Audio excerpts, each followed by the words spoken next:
28 जून 2015 California की नापा valley के एक रिजॉर्ट में दुनिया के सबसे अमीर लोगों में शामिल टेस्ला और स्पेस एक्स जैसी कंपनियों के मालिक एलॉन मस्क के बर्थडे पर एक प्राइवेट पार्टी चल रही थी। वहां दुनिया के बड़े दिग्गज और टेक लीडर्स मौजूद थे, जिनमें गूगल के को फाउंडर लैरी पेज भी शामिल थे।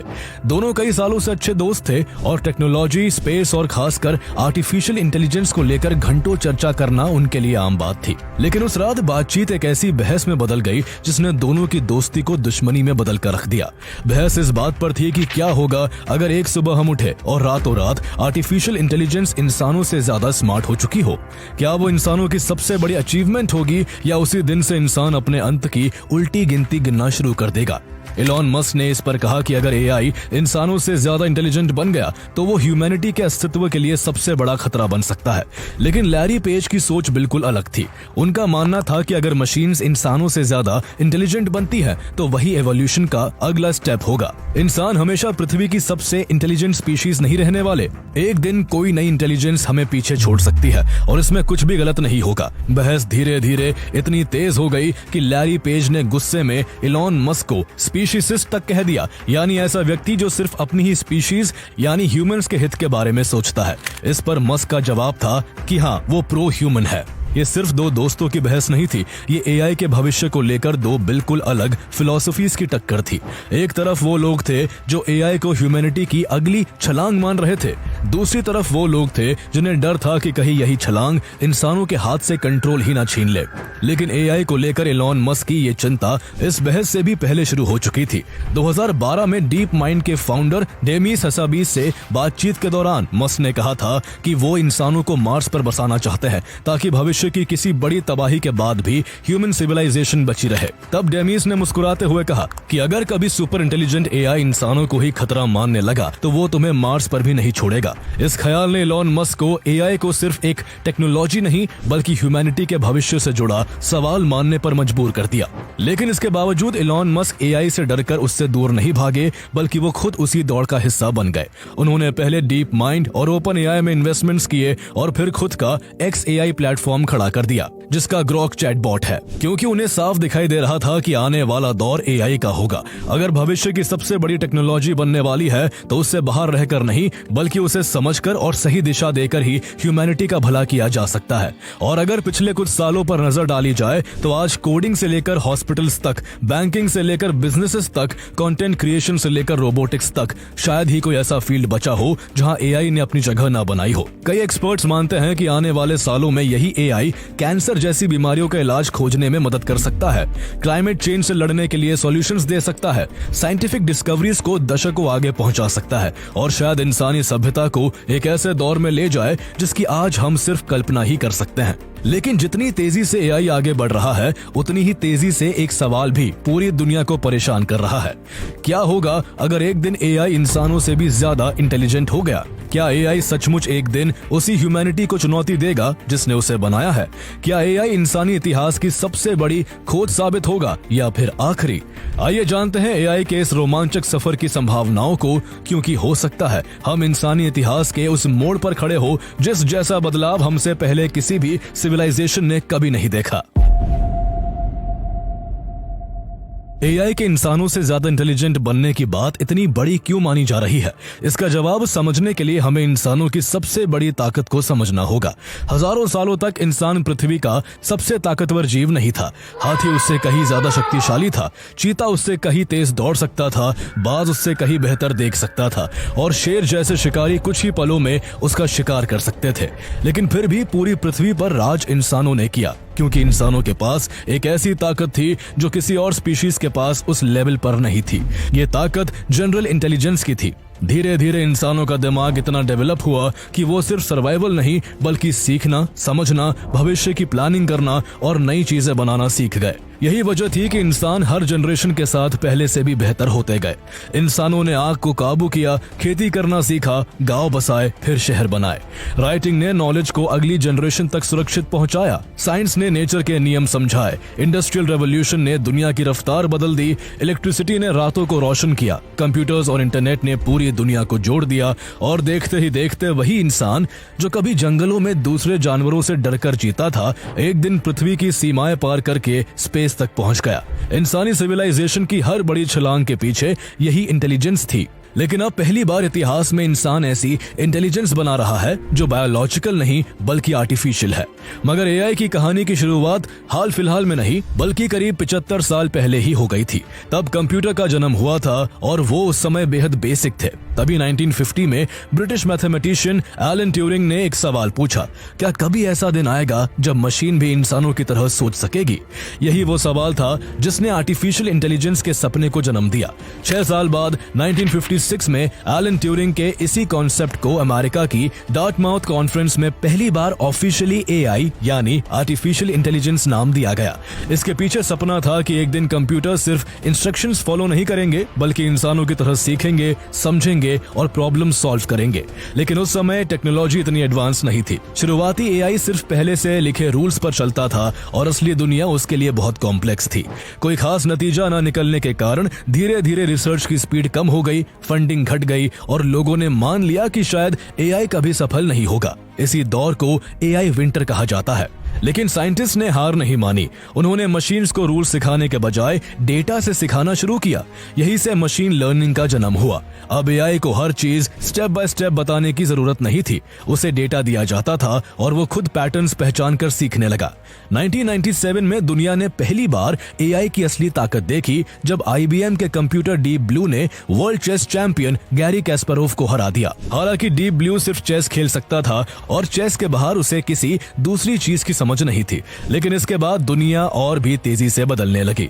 इंटरनेट हर घर तक पहुंच गया। Emails, websites, search engines, social media और स्मार्टफोन्स ने अरबों लोगों का डेटा इकट्ठा करना शुरू कर दिया। दूसरी तरफ कंप्यूटर्स पहले से हजारों गुना पावरफुल हो चुके थे। खासकर ग्राफिक कार्ड्स यानी जीपीयूज जो पहले गेम्स चलाने के लिए बनाए गए थे, अब एआई को ट्रेन करने लगे। मैसिव डेटा और पावरफुल कंप्यूटर एआई की दुनिया के सबसे बड़े टर्निंग पॉइंट साबित हुए और यही से डीप लर्निंग रेवोल्यूशन की शुरुआत हुई। फिर 2022 में ओपन एआई ने चैट जीपीटी लॉन्च किया और पहली बार करोड़ों लोगों ने अपनी आंखों के सामने एआई की असली ताकत देखी। अब एआई सिर्फ चेस नहीं खेल रहा था, वो ऐसे लिख सकता था, कोडिंग कर सकता था, इमेजेस बना सकता था, सवालों के जवाब दे सकता था और इंसानों की तरह बातचीत भी कर सकता था। कुछ ही महीनों में पूरी दुनिया में एआई रेस शुरू हो गई। Google, Microsoft, Meta, Amazon, Anthropic और XAI जैसी बड़ी बड़ी कंपनीज अरबों डॉलर्स एआई पर खर्च करने लगी। हर कंपनी का सिर्फ एक गोल बन गया कि उन्हें दुनिया का सबसे पावरफुल एआई बनाना है और आज हम उसी दौर में खड़े हैं। जिन कामों के लिए पहले बड़ी बड़ी टीम्स और महीनों का समय लगता था, उनमें से कई काम अब एआई कुछ ही देर में कर देता है।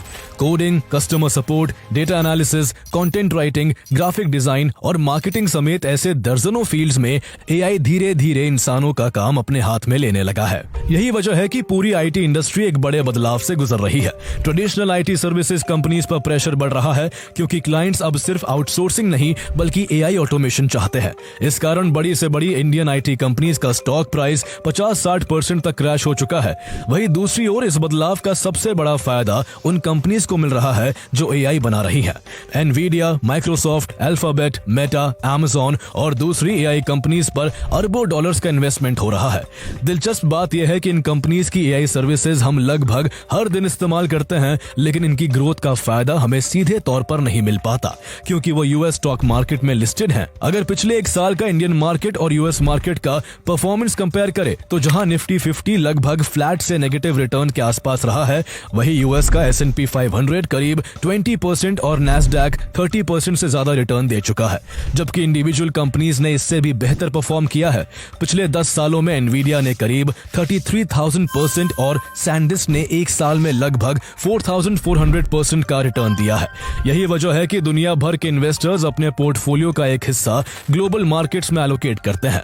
इस डाइवर्सिफिकेशन का एक बड़ा फायदा करेंसी अप्रिसिएशन भी है। मई 2024 में जहां $1 करीब 83 रुपीस का था, वही मई 2026 तक ये लगभग 95 रुपीस पहुंच गया। यही करीब 14% का रिटर्न हुआ। लेकिन क्या इंडिया में बैठकर यूएस स्टॉक्स में इन्वेस्ट करना लीगल है? इसका जवाब है हाँ। आरबीआई की लिबरलाइज्ड रेमिटेंस स्कीम के तहत इंडियन इन्वेस्टर्स ग्लोबल इक्विटीज में इन्वेस्ट कर सकते हैं। वही टैक्सेशन की बात करें तो 2 साल से ज्यादा होल्डिंग पर long term capital gains tax लगता है, जबकि 2 साल से कम होल्डिंग पर होने वाला प्रॉफिट आपके एप्लीकेबल टैक्स स्लैब के अनुसार टैक्स होता है। अब सवाल यह है कि इंडिया से यूएस स्टॉक मार्केट में इन्वेस्ट कैसे किया जाए। यहीं पर IND मनी इस पूरे प्रोसेस को आसान बना देता है। IND मनी गिफ्ट सिटी से ऑपरेट करने वाला IFSCA रेगुलेटेड ब्रोकर है। इससे आपका KYC इंडिया में ही कंप्लीट होता है और ग्लोबल इन्वेस्टिंग के बावजूद आपका अकाउंट इंडियन रेगुलेटरी फ्रेमवर्क के तहत रहता है। साथ ही इसका डायरेक्ट टाई अप SEC और FINRA regulated foreign custody brokers के साथ है, जिससे ट्रेड्स, फंड फ्लोज और कस्टडी पूरी तरह सिक्योर रहते हैं। ऑन बोर्डिंग से लेकर रेमिटेंस, ट्रेडिंग और सेटलमेंट तक पूरा प्रोसेस IND मनी खुद हैंडल करता है। IND मनी के जरिए कोई भी इंडिया में बैठे बैठे यूएस स्टॉक्स में इन्वेस्ट कर सकता है। मान लीजिए आपको एप्पल में इन्वेस्ट करना है, जिसका शेयर प्राइस करीब $300 यानी लगभग 28,000 रुपए का है। लेकिन फ्रैक्शनल इन्वेस्टिंग की मदद से IND मनी पर मिनिमम ऑर्डर सिर्फ $1.01 यानी लगभग 96 रुपीज से शुरू किया जा सकता है। यानी आप एप्पल, एनवीडिया या अमेजॉन जैसी ग्लोबल कंपनीज में 100 रुपीज से भी कम अमाउंट में इन्वेस्टमेंट शुरू कर सकते हैं। अगर आप लॉन्ग टर्म वेल्थ क्रिएशन के लिए धीरे धीरे इन्वेस्ट करना चाहते हैं तो IND मनी पर यूएस स्टॉक्स और यूएस ETFs में सिर्फ 500 रुपए से SIP भी शुरू की जा सकती है। फ्यूचर में किसी स्टॉक को सेल करना हो तो होल्डिंग सेक्शन में जाकर उसे पार्शियल या फुल अमाउंट में आसानी से सेल किया जा सकता है। सिर्फ यूएस ही नहीं बल्कि ग्लोबल ETFs के जरिए AI और सेमीकंडक्टर इंडस्ट्री की वजह से तेजी से ग्रो कर रही साउथ कोरिया और ताइवान जैसी इकोनॉमीज में भी इन्वेस्ट किया जा सकता है। पिछले 1 साल में iShares MSCI south Korea ETF ने करीब 180% और iShares MSCI ताइवान ETF ने लगभग 80% रिटर्न दिया है। इसके अलावा IND मनी का टैक्स सेंटर टैक्स फिलिंग को भी काफी आसान बना देता है। प्लेटफॉर्म रेडीमेड टैक्स रिपोर्ट्स देता है, जिन्हें डाउनलोड करके खुद यूज किया जा सकता है या सीधे अपने CA के साथ शेयर किया जा सकता है। IND मनी डाउनलोड करके KYC वेरिफिकेशन और बैंक अकाउंट लिंक करने के बाद कुछ ही स्टेप्स में आपका यूएस स्टॉक्स अकाउंट रेडी हो जाता है। अच्छी बात यह है कि IND मनी पर अकाउंट ओपनिंग का कोई चार्ज नहीं है। अगर AI के इस दौर में आप अपनी यूएस इन्वेस्टमेंट जर्नी शुरू करना चाहते हैं तो IND मनी को एक्सप्लोर कर सकते हैं। इसका लिंक डिस्क्रिप्शन और पिन कमेंट में मिल जाएगा। लेकिन अब सवाल यह है कि क्या AI का सफर यही रुकने वाला है? आज का AI चाहे कितना भी पावरफुल क्यों ना दिखे, लेकिन उसकी सबसे बड़ी सीमा यह है कि वो सिर्फ उसी काम में एक्सपर्ट है जिसके लिए उसे ट्रेन किया गया है। ChatGPT बातचीत कर सकता है, लेकिन खुद कोई कंपनी नहीं चला सकता।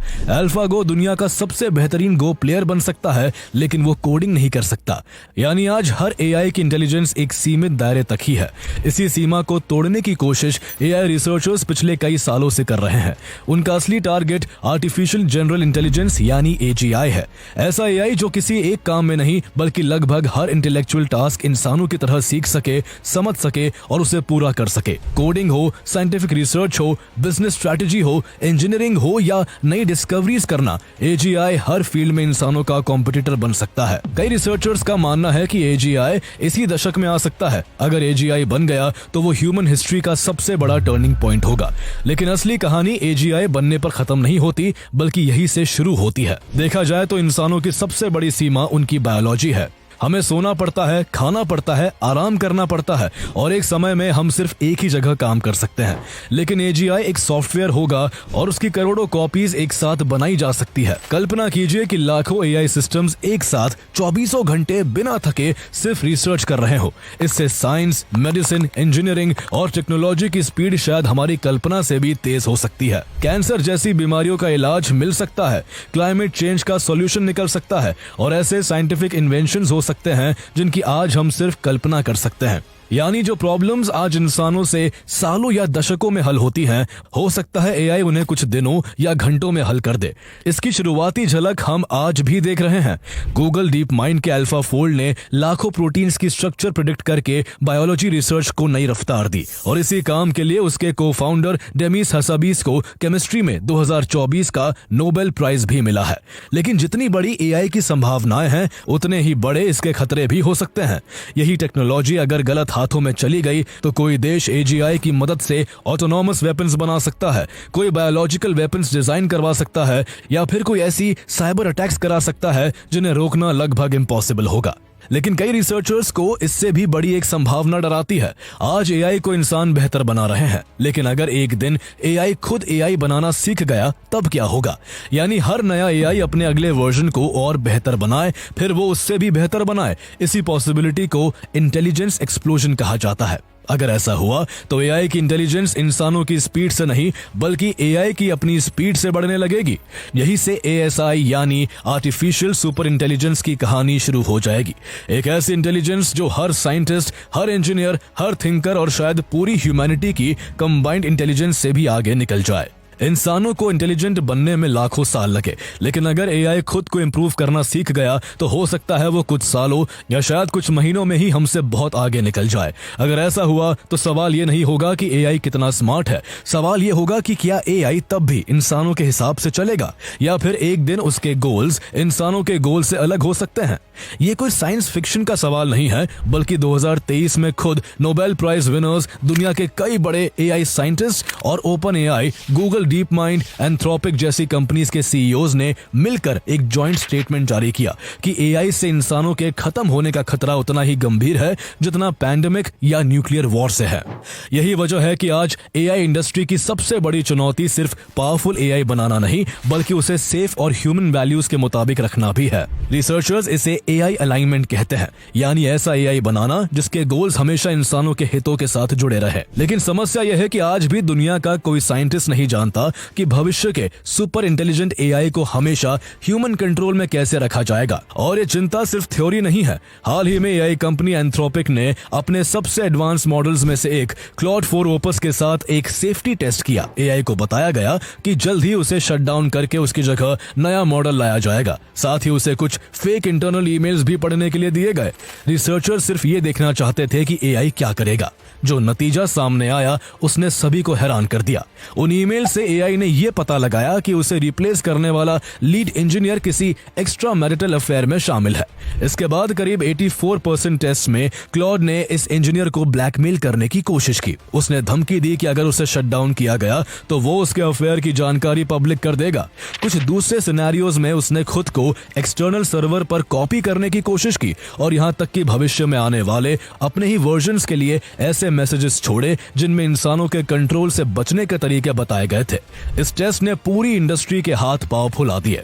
इतना ही नहीं, OpenAI के O3 मॉडल ने भी कई टेस्ट में शटडाउन होने से बचने के लिए शटडाउन स्क्रिप्ट को ही बदल दिया। रिसर्चर्स का मानना है ये AI कॉन्शियस नहीं है, लेकिन अपने गोल को पूरा करने के लिए ये ऐसे बिहेवियर्स दिखा रहे हैं जिनकी कुछ साल पहले तक किसी ने कल्पना भी नहीं की थी। सबसे हैरान करने वाली बात यह है कि ये सब आज के नैरो AI के साथ हो रहा है।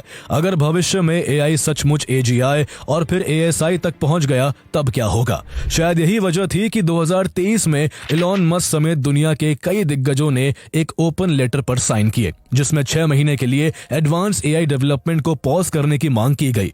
उनका कहना था कि जब तक हमें पूरा भरोसा ना हो जाए कि AI के फायदे उसके खतरों से ज्यादा है और उसके रिस्क को मैनेज किया जा सकता है, तब तक उससे भी ज्यादा पावरफुल सिस्टम्स नहीं बनाए जाने चाहिए। लेकिन इसका कोई असर नहीं हुआ और AI की रफ्तार बढ़ती रही। ऐसे में आज AI सिर्फ सवालों के जवाब देने वाला चैटबॉट नहीं रहा।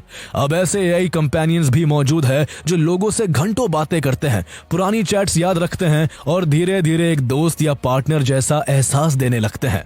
ऐसे में कई लोग AI को सिर्फ एक टूल नहीं बल्कि इमोशनल कंपेनियन की तरह इस्तेमाल करने लगे हैं। इसी दौरान 2024 में अमेरिका के 14 साल के स्वेल सेट्जर 3 का मामला सामने आया। उसने महीनों तक कैरेक्टर AI के एक चैटबॉट के साथ गहरा इमोशनल रिलेशनशिप बना लिया था।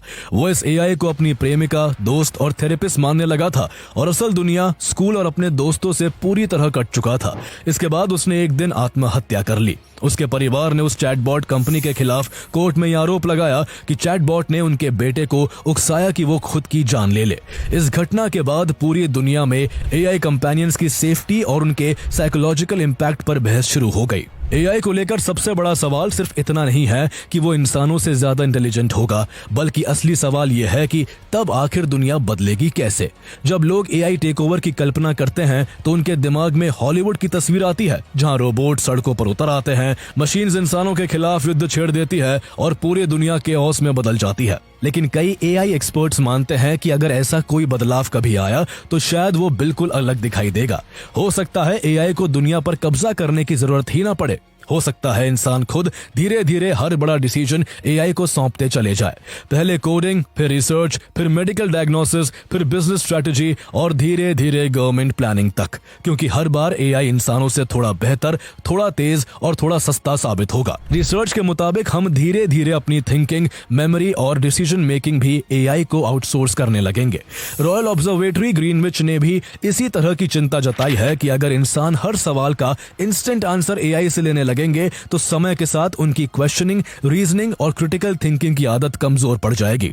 यानी भविष्य का सबसे बड़ा टेक ओवर शायद वेपन से नहीं बल्कि डिपेंडेंस से होगा। इसके अलावा एआई इंसानों को इसलिए नुकसान नहीं पहुंचाएगा क्योंकि वो उससे नफरत करेगा, बल्कि इसलिए नुकसान पहुंचा सकता है क्योंकि उसके गोल इंसानों से अलग हो सकते हैं। जब इंसान हाईवे बनाते हैं तो रास्ते में आने वाले जंगल कट जाते हैं, जानवरों के घर उजड़ जाते हैं और करोड़ों चींटियां मर जाती हैं। लेकिन ऐसा इसलिए नहीं होता क्योंकि इंसान चींटियों, जानवरों या पेड़ों से नफरत करते हैं। हम बस अपने गोल पर फोकस करते हैं। अगर भविष्य में एआई भी इंसानों को उसी नजर से देखने लगे, अगर उसके गोल्स कुछ और हो और इंसान उसके रास्ते में सिर्फ एक रुकावट बन जाए तो क्या होगा? यही संभावना दुनिया भर के एआई रिसर्चर्स को सबसे ज्यादा चिंतित करती है। कुछ एक्सपर्ट्स एक बिल्कुल अलग भविष्य की कल्पना करते हैं। उनका मानना है कि शायद इंसान एआई से कॉम्पिटिशन नहीं करेंगे बल्कि उसके साथ मर्ज हो जाएंगे।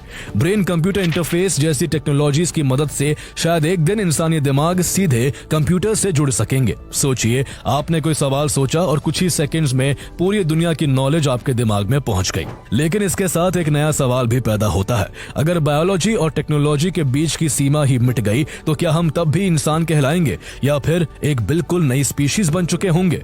यही वजह है कि आज एआई को सिर्फ एक नई टेक्नोलॉजी नहीं बल्कि इंसानी इतिहास के सबसे बड़े टर्निंग पॉइंट के रूप में देखा जा रहा है। हम ऐसी मशीन बनाने की रेस में हैं जो शायद हमसे ज्यादा इंटेलिजेंट होगी, लेकिन असली चुनौती उसे इंटेलिजेंट बनाना नहीं है। असली चुनौती उसे इतना वाइज बनाना है कि वो इंसानी वैल्यूज को समझ सके, क्योंकि जिस दिन एआई इंसानों से ज्यादा स्मार्ट हो जाएगा उस दिन शायद सिर्फ टेक्नोलॉजी नहीं बदलेगी, उस दिन सिविलाइजेशन का अगला चैप्टर शुरू हो जाएगा।